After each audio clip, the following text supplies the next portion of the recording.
White America has permitted a system of cruelty and barbarity to be perpetrated on citizens of dark skin color. I remember how Eddie and Janie and myself, we walked to church that morning so happy. We were laughing all the way to church, was having a good time. When we got there, Janie came down, we freshened up. She went on up the steps. We stayed in the ladies' lounge. Denise, Cynthia, and came first into the ladies' lounge. Denise walked over there to Addie and asked Addie to tie the sash on her dress. None of us got a chance to see it because that's when the bomb went off. It was so loud, and all I could say was, Jesus. I called out to Addie, and she didn't answer. And I heard someone say, bomb the 16th Street Church. And he seen me stand. I was all blurry, couldn't see nothing because the glass had blinded me. You know, most people think that they pulled me from under the rubbish, but I was standing, all the girls that was in there with me was killed. I was the only one that survived.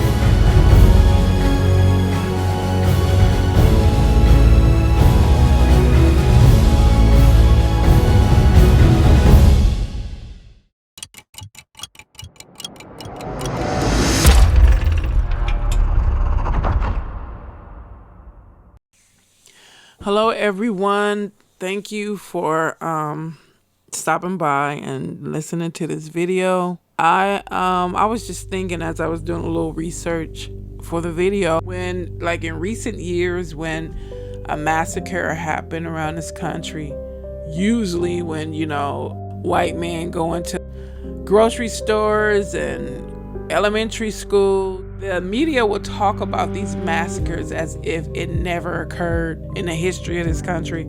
I had been paying attention to that some years ago. I noticed how they worded it. You know, how it was worded in the media, like, you know, almost like, you know, wow, this is unheard of in this country. Massacres? Oh my. And then my point is, it's like they don't count the hundreds of black communities where massacres occurred. These black people were in their own space. They had to carve out their own spaces where they felt free and safe. And white angry mobs, thousands of them with guns, would just go in and just massacre these people for no reason. And now you see why there were laws on the books keeping black people from having guns, because they wanted an easy target. We can't have a fair fight. What does that mean? We want to be able to go in and massacre all these nigresses without them having the ability to fight back. I will be discussing the Wilmington coup that occurred in North Carolina in November 1898. Before I go into the details of what occurred, there is an unusual amount of twisted, deplorable psychological abuse in this country that is so rooted in fear and envy that it is beyond disturbing. Let me expound on what I just said. The twisted psychology is, take everything that black Americans have built from scratch without the help of this biased government and their minions who are the racists. Take what black Americans have built literally by their more than capable hand without any boots attached to straps, mind you. Destroy it, steal it, claim it, then turn around and spread destructive lies about black Americans, saying they are inferior, lazy, and can't build their own because they are so dependent upon whiteness. That's how, you know, they want it to look like when it comes to black Americans.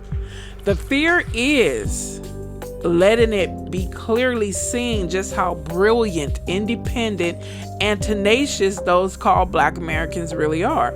It would decimate the lies carved out by whiteness who believe they are physical gods on this earth, which is a lie straight from the deepest pits of hell. If anything, Most groups would function at 100% if you stop effing around with everyone. Admit the common denominator and stop trying to focus on what black people doing and what they ain't doing and what they ain't capable of doing. Let me tell you something. If it wasn't so much interference when it comes to people who look like me, you know we will run circles around your heads. That's why there's been so many obstacles put in our way, because they can't keep up with us. So, hey, because we can't keep up with them and they're actually brilliant people and we steal all our ideas from them, let's put some obstacles up. Let them work and fight in this rat race where they're never going to get anywhere as long as we have anything to do with it. And let's continue to make it look like they are worthless. All they want to do is sing and dance and get high and have children that they can't take care of and stay trapped in the ghettos that we erected for them. Tables turn. And there are times that the traps you set, you get caught in them. It's only a matter of time. So let's get into this. Newspapers stroked white citizens' fears, and despite numerous warnings, the federal government left blacks in Wilmington to defend themselves. On election day, the white supremacists retook the government by force, made all black politicians resign, and declared a white declaration of independence. A riot ensued when black men attempted to defend themselves. Over 2,000 black citizens were driven out of the city and 60 were killed. When the dust settled, the city's black population had dropped from 56% to 18%. And I would like to say, if you didn't do so much wickedness to those called black Americans, you wouldn't be so fearful. Let's continue. Before the coup, the city was majority black. At one point, it had been the highest proportion of African American residents of any large city in the South, and had several racially integrated neighborhoods. A visitor from Raleigh remembered black homes as having pianos, lace curtains, and servants. By the time of the 1900 census, a majority of its citizens were white. You say one more thing against reparations. You done damn near ran black people out of their towns that they built on their own and got the nerves to still keep pushing back. On November the 10th, 1898, just after Election Day, white supremacists overthrew the city government of Wilmington, North Carolina, forcing the resignation of the mayor, the alderman, and the chief of police. You know, it's going to be hard for me to be a little cool in this video. More cool, you know, I try to not go there. I just keep stressing, those who have been listening to a lot of these videos I publish, I stress that if it wasn't for the hand of God, I'm just saying, I'm just trying to tell y'all just not, some people just not listening, or they so arrogant, prideful, that they not gonna see it until it happens. What did that woman Kimberly say? As far as I'm concerned, they could burn this bitch to the ground, and it still wouldn't be enough. And they are lucky that what black people are looking for is equality and not revenge. For example, recently in Birmingham, where they killed 4 little Negro girls. And what interests me is the fact is that the Nation of Islam has not done anything to retaliate. I think you should be happy. I don't want equality. I'm tell you straight up. Why should I only get equality after over 400 years of abuse? Why should I be only standing and wanting for equality when you had a group of people that don't even know what equality is, because they've had the cream of the crop for over 400 years? Equality, they don't even know what equality is, because they've had to not share for over 400 years. Why am you only trying to get me to fight for equality? That's unfair in itself. White people have not had to deal with equality ever. You better take equality and dump it in the deepest part of the oceans, because I don't want equality. And I have it all. You have experienced what it felt like to have it all. Now it's my turn. Let's continue.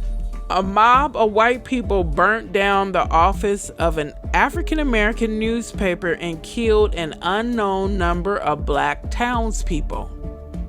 An eyewitness believed that more than 100 people died, and the state guardsman recalled, "I nearly stepped on Negroes laying in the street dead." The number of deaths were estimated to be more than 60. The conspirators went on to expel prominent blacks from the city by means of threats in some cases and under armed guard in others, and also white politicians unsympathetic to the cause. The plan was hatched in secret, but the conspirators were remarkably open about the coup once it began. A reporter from out of town marveled. What they did was done in broad daylight. And they still doing it today. Most of them don't hide what they do. In their mind, they are convinced that nothing will ever stop them. Let's continue. No conspirator was ever prosecuted, are they? Out of 1,000 conspirators, they might prosecute one or two. They got to throw something out there. Somebody got to be thrown under the bus to keep these nigresses calm. And white supremacists went on to alter state law so as to disenfranchise black people for more than 2 generations. Think they still not doing it? There were more than 125,000 registered black voters in North Carolina in 1896, but only 6,000 or so were still on the books by 1902. See, I'm going to give white America a lesson that a lot of schools and colleges aren't giving you for fear of the truth coming out. You had a strong hand in helping you build whatever you claim today. Slavery, 1.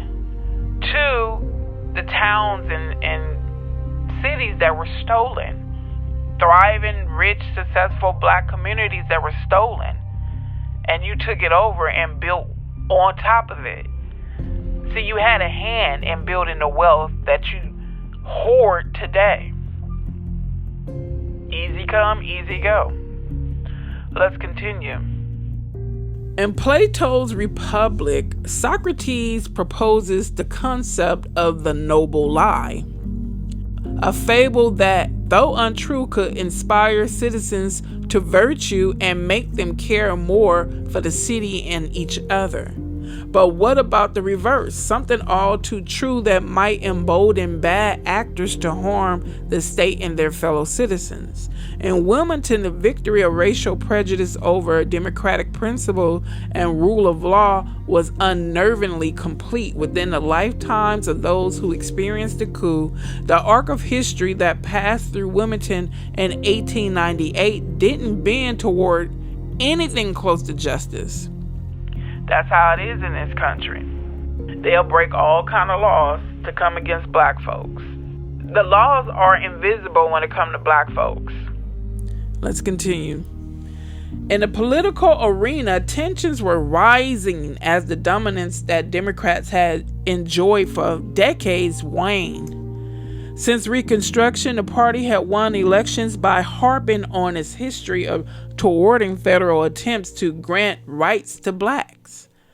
But by the 1890s, white voters had other grievances on their minds. Farmers felt extorted by railroad companies and by creditors, and Democrats, cozy with corporate interests, opposed any government regulation of business.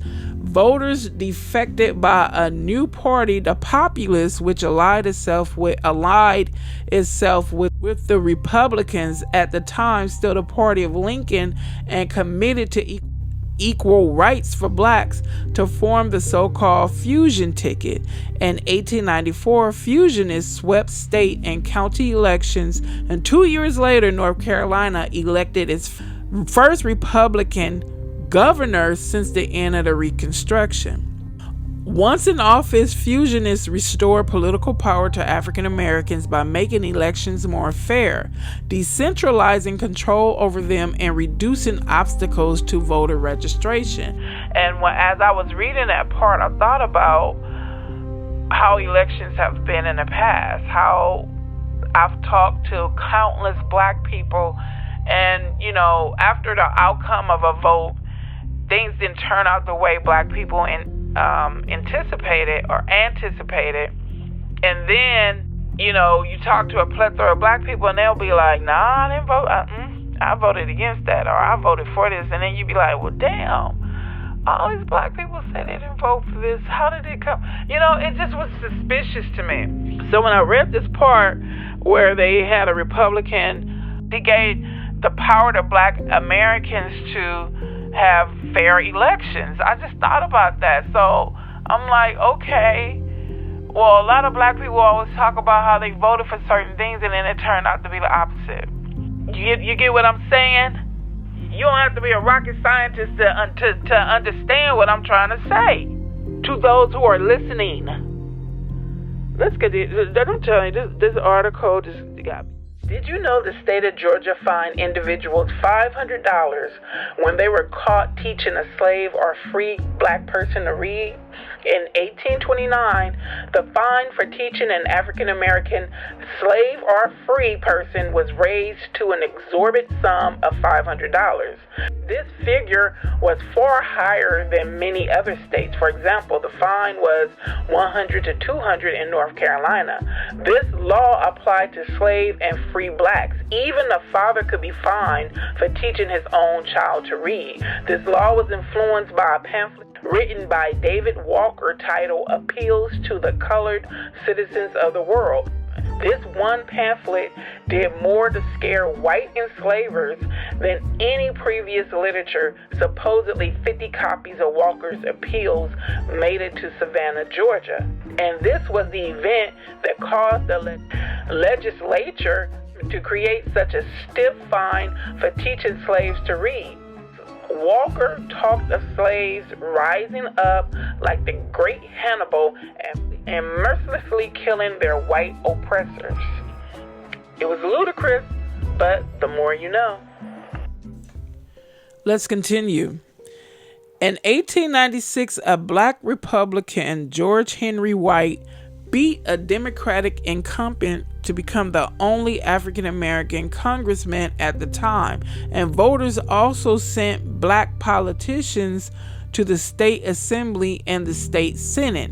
The next year, Wilmington installed several black aldermen and a Republican mayor, and pretty soon the city had a black jailer, coroner, superintendent of streets, and cattle weigher. The county treasurer and the federal customs collector were also black. You hear that? Do you hear that? And then you look around today, different states and cities, and you be like, what in the world? And they really painted the picture to make it seem like black people ain't did nothing. It's all a lie, folks. It's a lie. Let's continue. White resentment was growing. Like, surprise, right? Wilmington's new police chief took the precaution of instructing the 10 city police officers who were black never to arrest a white man.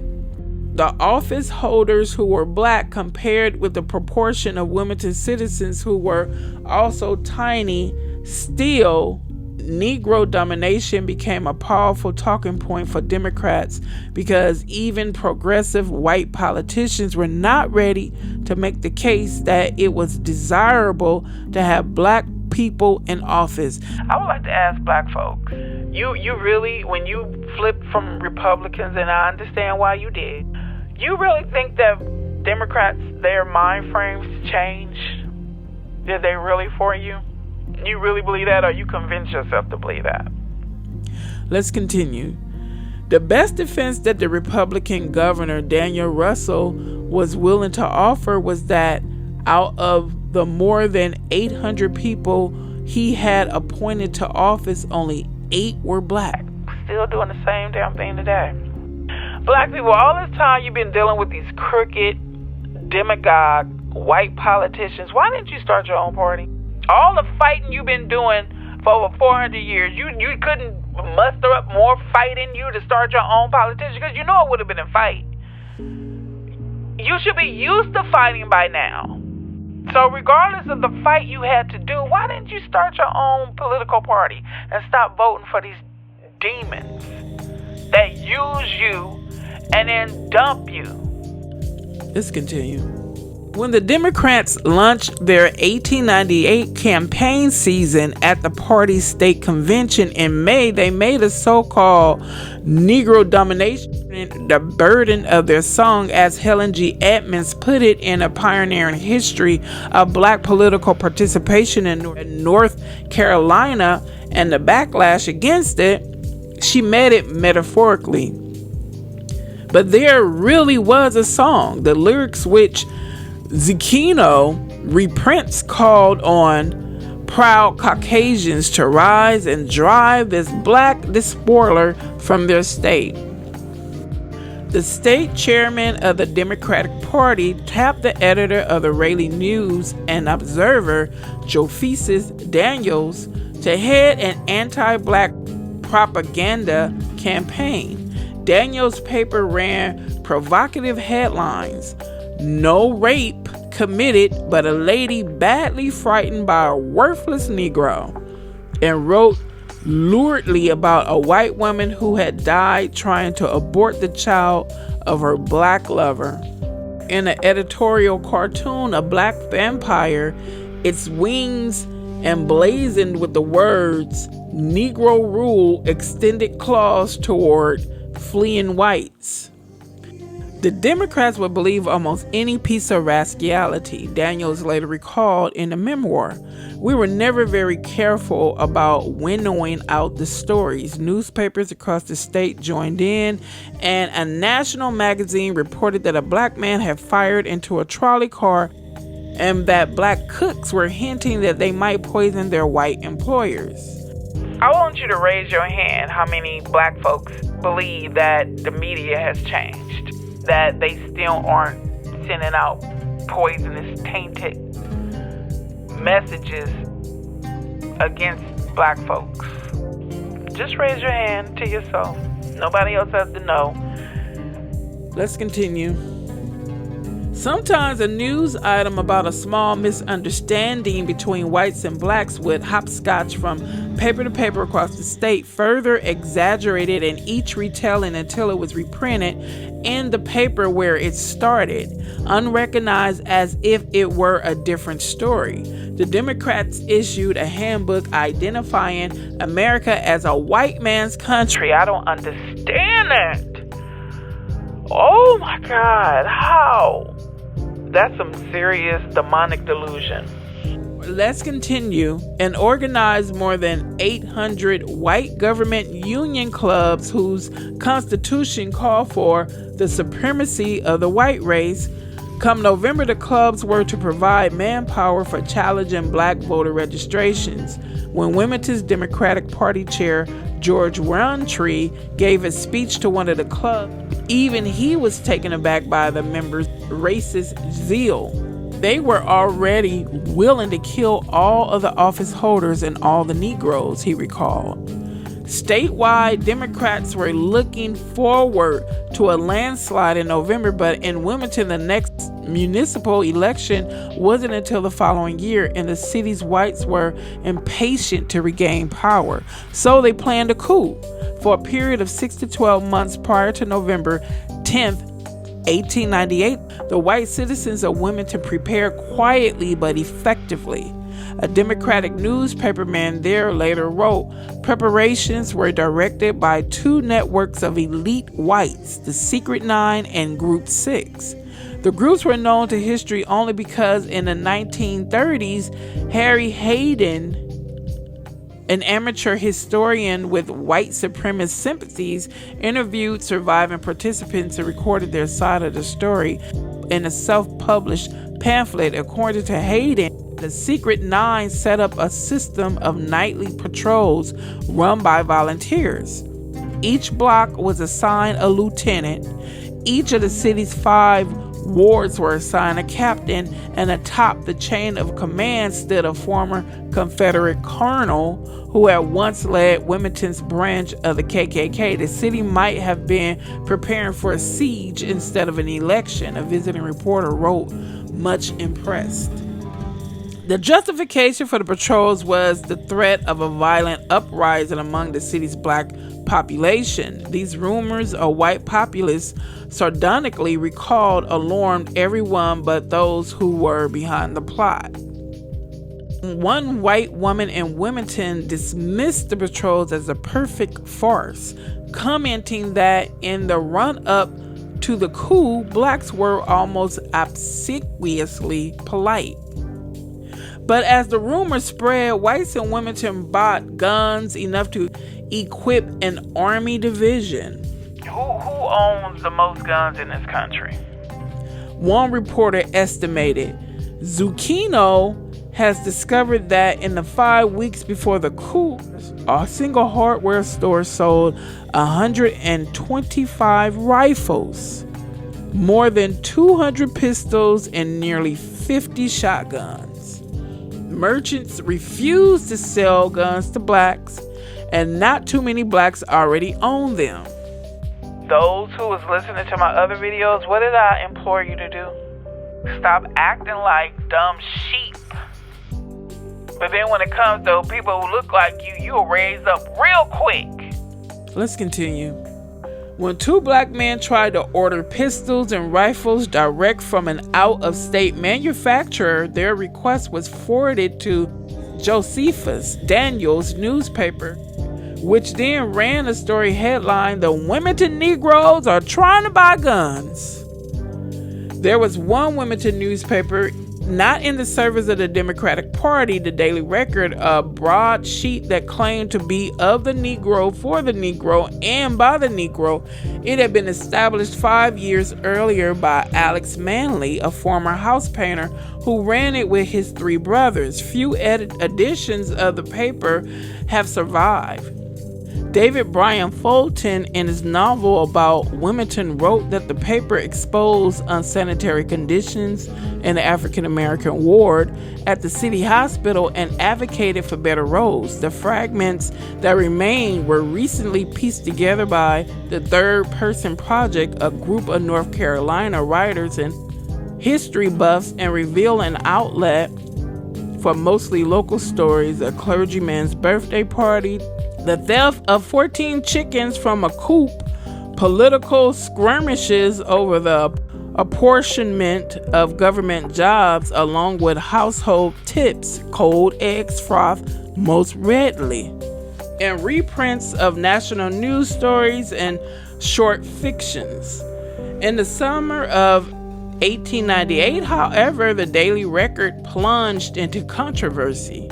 The Wilmington Morning Star had reprinted a speech by a Georgia congressman's wife arguing that lynching was justified. You gotta wonder what kind of mentality these people have to justify murdering people based on a lie. And this white woman should have had her mouth shut up, because she know most of this damn lynchings that occurred in this country were based on lies and fear. If you didn't do so many wicked, vile things to black people, you wouldn't be so afraid. Let's continue. To protect women's dearest possessions from the raven human beast. You wish. White women have been so...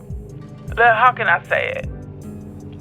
They have been fed some nonsense for decades and centuries and thinking they are the end-all, be-all. You were lied to.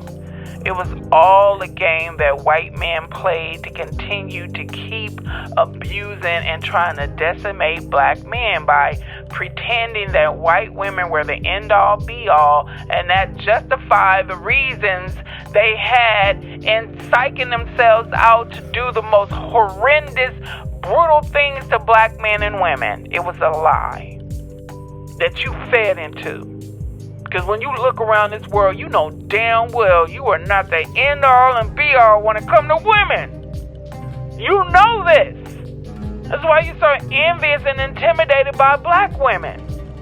As you know that whoever they point out and say is the most beautiful is white woman, you know damn well there are a line of other women that look more beautiful. And because I'm a black woman, I'm going to say yes. For every one white woman you point out and say the most beautiful, there's about 10 or 15 or 20 or 100 more beautiful black women that'll make that white woman look emaciated. Let's go on. Manley replied in an editorial that not all rapists were black, and that black men were often lynched for sexual liaisons that were in fact consensual. Yep. Just go check out that video I did called Black Men Sexually Abused by White Men and White Women. I noticed that after I put that video up, prior to that video, I didn't see too many people talking about that. Let's continue.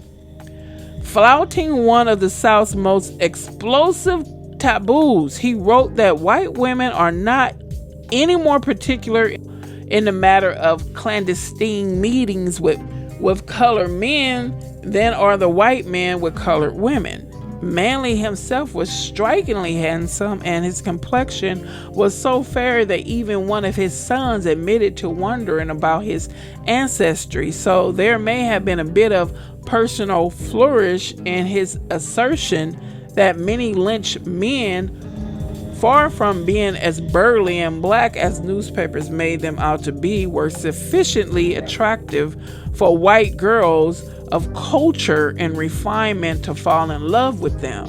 Manley was writing almost 70 years before Loving versus Virginia, the Supreme Court decision that struck down laws against interracial marriage, and the editorial got him and his paper canceled. White business owners pulled ads, and the Daily Record was evicted by its landlord and forced to find new premises. Doesn't that sound familiar? That's what they do today. You say one thing these people don't like. See, that's why you got to stop putting your trust and relying in these men, because they got a little money. When you hear hundreds, billionaires, and you flip your wig. You say one thing you don't like, they'll push you flat on your ass and leave you hanging. And then that's why you're around here not saying what you really want and how you really feel, because you're afraid because you're going to lose some money. So you basically bowing down and worshiping this money, and you miserable on the inside because you refuse to say how you really feel. Because I don't want to hurt nobody's feelings, and I don't want to lose my monies. You don't want to hurt any feelings, but they hurting your ass all day, every day. See, that's what happens when you worship money. You don't have no peace of mind. Let's continue. Manley received death threats. Public and private and Democratic newspapers across the state reprinted the editorial as tinder for the white supremacy campaign, in some cases quoting from it daily. The Democrats' outrage was to be expected, but even progressives felt compelled to denounce Manley. They're still doing the same shit. Oh, forgive me, God. They still doing the same thing. Governor Russell declared him his enemy, and the state's Republican Party condemned the editorial as impudent and villainous. That editorial in the Negro newspaper is good campaign matter, a character says in Charles Chestnut's 1901 novel, The Moral of Tradition, which lightly fictionalized some of the events in Wilmington in 1898. But we should reserve it until it will be most effective. The whites were saving their ammunition. Early in October, Wilmington merchants promised to set up a whites-only labor bureau, and a rumor spread that blacks wanted to colonize North Carolina and turn it into a black commonwealth. North Carolina is to be the refuge of their people in America, a journalist from Atlanta wrote. On October the 20th, at a rally in Fayetteville, the South Carolina Senator Ben Tillman, known as Pitchfork Ben, boasted to a crowd of 8,000 that whites there had smashed black civil rights 2 decades earlier and wondered aloud why North Carolina's hadn't yet killed Manly. Tillman was occupied by a group of armed South Carolina vigilantes known as Red Shirts. Vigilantes known as Red Shirts. The Red Shirts had a reputation for violence. See what I'm talking about? Everybody violent but white, right? Black people are violent, black people are this, black people that. They learned it from you. Various racist groups that are set up in this country by whites and who have actually practiced violence against blacks for 400 years are never associated or identified or made synonymous with the term violence. LaRae Sykes Umfleet, who was the lead historian on a state commission investigation into the coup in the early 2000s, described them as effectively a terrorist arm of the Democratic Party. Their outfits were likely a reference to the phrase "waving the bloody shirt," a mean light label that Southerners habitually use to deride any attempt to call them out for political violence. After Tillman's speech, the Red Shirts spread into North Carolina. Wilmington, they were led by an Irish-American casual laborer named Mike Dowling. And in the run-up to the election, they fired into a black school and at least one black home and stabbed 2 black men. Don't that sound familiar, like, what be happening in the black communities, drive-bys? Jeez Louise. Let's continue. In late October, the white supremacist movement acquired a figurehead of sorts, a Wilmington lawyer and former congressman named Alfred Moore Waddell. Zucchino has discovered that as a lawyer, Waddell defended lynchers, and that while serving on a congressional committee investigating the KKK, he hosted the leader of the North Carolina Klan in his home, described in Chestnut's novel as a dapper little gentleman, and in Fulton as having a comb over. He was distrusted even by fellow Democrats, but he excelled at racist oratory, so that the Wilmington Party chairman invited him to give a speech at Thalen Hall, which contained both the city's opera house and its municipal offices. Waddell asked the crowd of nearly 1,000 if they were willing to surrender their liberty to a ragged rabbles of Negroes, led by a handful of white cowards, and urged them to defend their liberty even if we have to choke the current of the Cape Fear with carcasses. He reprised the line about carcasses in another speech on the eve of the election. By election day, a white populace recalled African Americans were asking their white friends to not let them be hurt. Many confided to the police chief that they were not going to register or vote. Zucchino reports that statewide, less than half the black voters who were eligible ended up going to the polls. Election day itself was mostly peaceful, although Governor Russell in Wilmington, to cast his ballot, had to hide from Red Shirts on his train ride back to the Capitol. For a good measure, Wilmington's Democrats also tampered with vote totals. In the evening, around 150 whites stormed the building where the count in a predominantly black precinct was taking place. The Democratic candidate ended up winning the precinct with more votes than there were registered voters. Don't that sound familiar? I guess some things are just too hard to believe, right? Even though you have a history of people doing this in this country. Let's continue.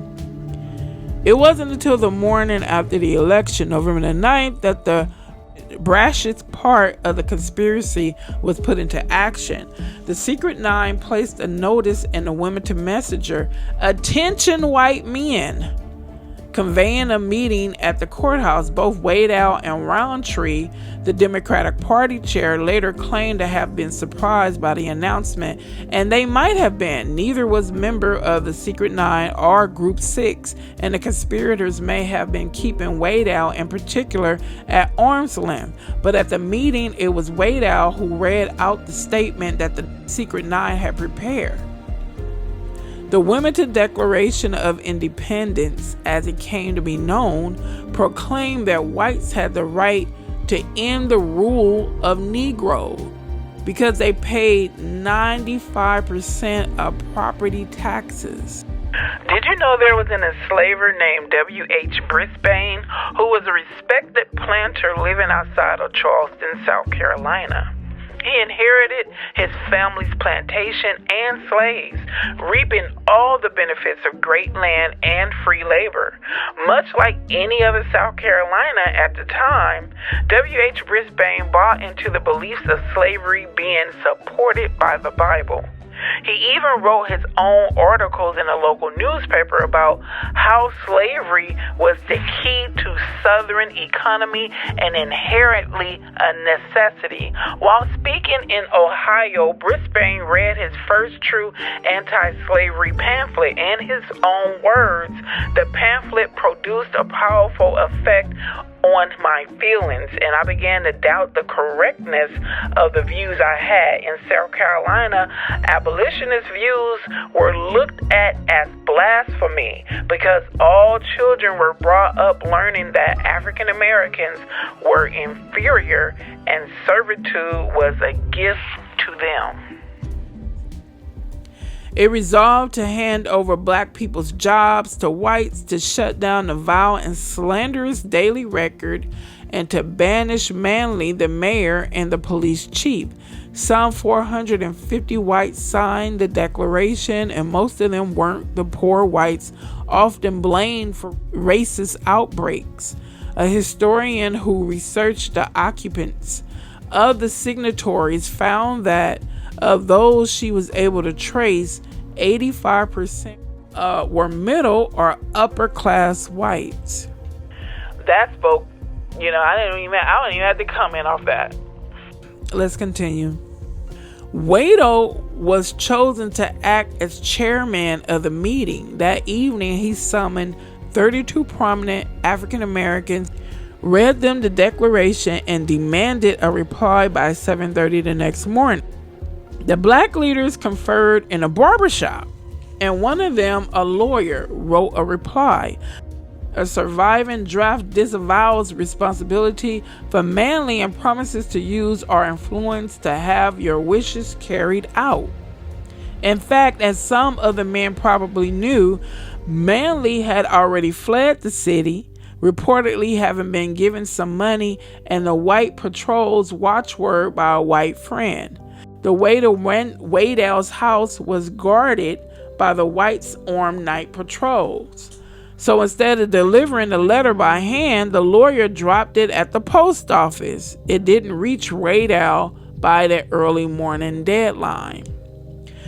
Zecchino thinks Waddell knew the letter was on the way, but if he did, he didn't mention it to the crowd of 500 armed whites who gathered that morning at the armory of the Wilmington Light Infantry. Furious about the missed deadline, the crowd asked militia's officers to lead them to the Daily Record. The infantry's commander, Lieutenant Colonel Walker Taylor, refused, even though he belonged to the Group 6 and his brother to the Secret Nine. Technically, the militia was still in federal service. It was home on furlough from the Spanish-American War, and it may have seemed unwise to involve the federal government in what was about to happen.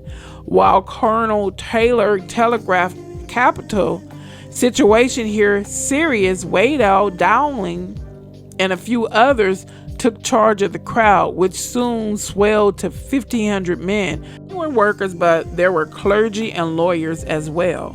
The messenger reported that capitalists and laborers marched together. And a photograph later published in Collier's Weekly shows some men wearing neckties and fashionable hats. The crowd marched through a black neighborhood known as Brooklyn to the paper's new office on the second floor of a building called the Love and Charity Hall. They broke in, tossed off furniture, a beaver hat, and a drawing of Manly, and set the building on fire. Wade Out later claimed the fire was purely accidental, but when a crew of black firefighters arrived to put out the blaze, whites held them off until the second story of the building had been consumed. Then they posed in front of the ruins for a group photo. Wadle claimed that he marched the whites back to the armory peacefully, but a newspaper reported that some of them boarded streetcars and rode around town firing their guns as they passed through black neighborhoods. As alarm spread among the black community, workers at a cotton press from the riverfront walked out only to find themselves facing a white mob that had heard about the walkout. A similar standoff in Brooklyn at the intersection of North 4th and Harnett Streets turned violent. Several black men were shot and killed. The owner of a pharmacy on the corner, who served as the block's lieutenant in the conspirators' vigilante system, telephoned the armory. As soon as Colonel Taylor received a telegram from Governor Russell ordering him to preserve the peace, he marched the Wilmington Light Infantry and a troop of Naval Reserves to Brooklyn. But before they reached 4th and Harnett, half a dozen more black men had been killed, and a few whites had also been shot, though they survived. See, they know how to shoot to kill and how to shoot to maim or, keep you down. They know how to do that.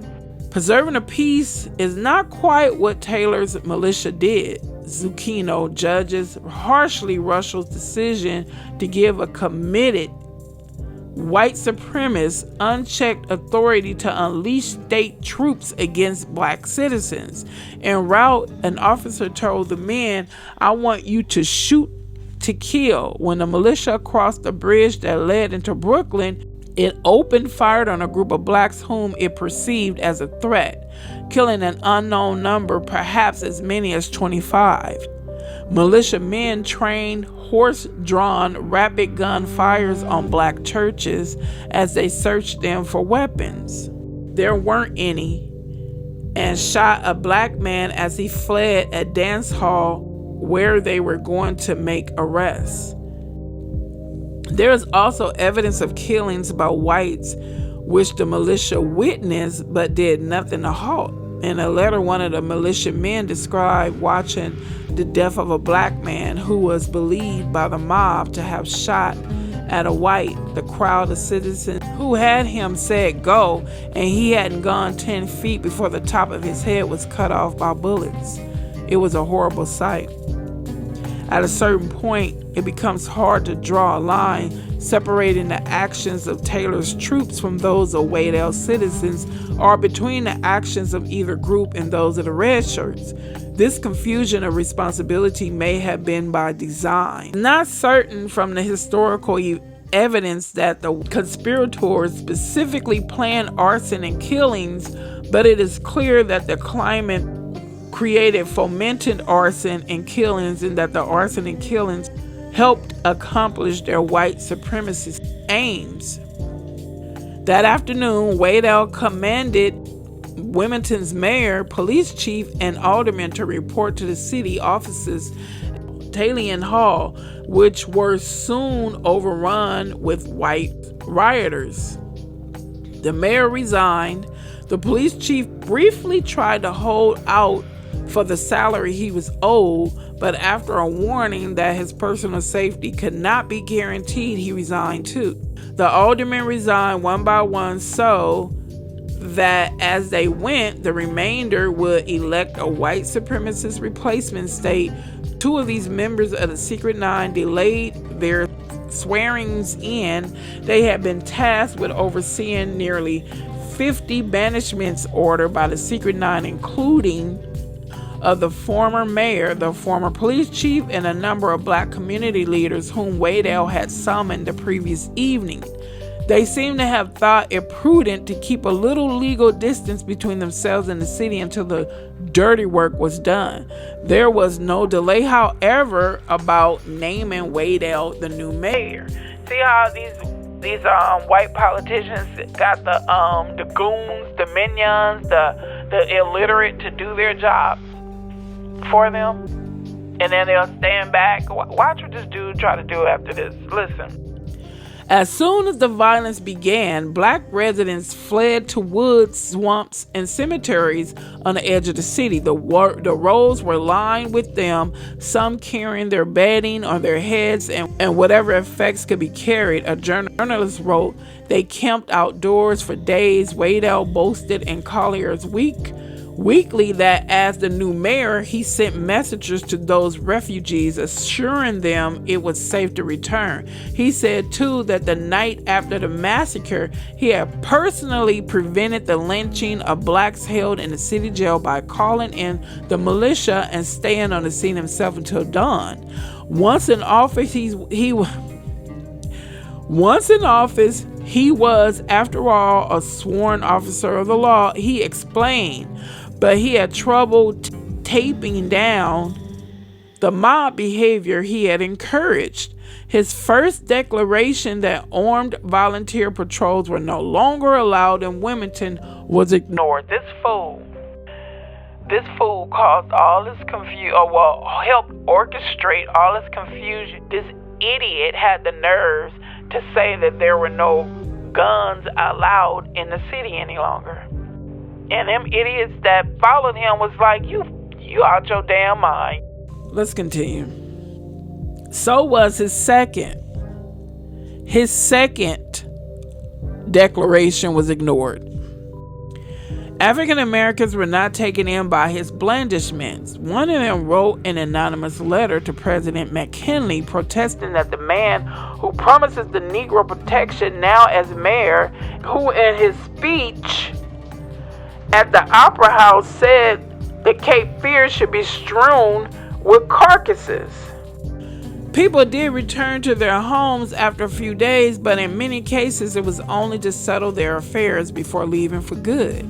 As many as 50 or 60 were departing daily. Newspapers reported between 1897 and 1900 the number of black names in the city directory dropped by nearly 1,000. If you have never heard of the Wilmington coup before, one reason may be that white writers quickly framed it as a necessary and legal upsurge of democratic spirit. It was not a mob, the Wilmington Morning Star declared. It was simply the unanimous uprising of the white people. Waydell made a coup sound like a flowering of common sense. The good old Anglo-Saxon way of waiting until government becomes intolerable and then openly and manfully overthrowing it is for the best. Though the black writers Fulton and Chestnut wrote novels that tried to preserve the memory of what happened in Wilmington, it was the Leopard Spot, a racist fictionalization by Thomas Dixon Jr., now remembered only for writing the book on which D.W. Griffith's Birth of a Nation was based, that became a bestseller. In Dixon's version of 1898 Wilmington, white children are waylaid and beaten on their way to public schools. The city's Declaration of Independence is a response to an attempt by blacks to lynch a white man. And after the whites burned down Manly's paper, a mob of 1,000 armed Negroes concealed themselves in a hedgerow and fired on them from ambush. That sounds so ridiculous. I'm sure a lot of people believe that. What this fool wrote. I'm sure they was like, oh my God, so that's what happened. That's why they destroyed that black community. Oh my God, I understand. You have to be mentally slow to believe that. When have black people ever tried to round up one another and lynch a white man in this country? Give me the date, and if you can, the time and the location this ever happened. Black people, you traumatize them so much. Even the ones who know they ain't did nothing, they were so terrified of you coming in being unfair and destroying their whole community, they just took it. took it because they knew you was not going to be fair. You would accuse one black person and then you would go in and destroy the whole doggone community. Even the dogs didn't have a chance. Dogs and stray cats didn't have a chance. So that's why they took your mess. Because they didn't want to see hundreds die because of one false accusation. They didn't take it because they were scared. They took it because they knew it was going to be an unfair fight. It's always been an unfair fight. Oh, let me stop. In 1899, North Carolina's legislature, now overwhelmingly Democratic, dismantled almost all of the fugitivist reforms. Roundtree, newly elected as state representative, helped craft a constitutional amendment requiring voters in the state to pay a poll tax and pass a literacy test unless a father or grandfather had voted before 1867. The amendment also required voters to present proof of their identity during registration if challenged. There wasn't much camouflage of the amendment's motive. The chief objective of the amendment is to eliminate the ignorant and irresponsible Negro vote, the Democrats explained in a pamphlet. It passed in February, and in March 1899, when Wilmington at last held its municipal election, only 21 blacks were registered to vote, and only 5 did. The state legislature went on to pass North Carolina's first Jim Crow law, segregating train cars by race. Laws requiring separate toilets, water fountains, cinemas, parks, and courtroom Bibles followed. Wilmington did not elect another black alderman for more than 70 years, and North Carolina did not choose another black congressperson for more than 90. Merely remembering the past will hardly stop those who are trying to repeat it. In other words, they are saying it's cool to remember what happened in the past, but if you're just going to sit on your hands and not do anything, what's the point? I think it's been an intentional thing. This democracy thing has always worked against black people. There's no republic and no democracy when it comes to black people. That's just it. How many years do you need to see that this political arena was not built for you? Everything is put in place to exclude you, and you still keep participating in it. It's us that keeps this world going around, right? And I'm not being arrogant in the least. It's factual. They use us as a stepping stone for everything.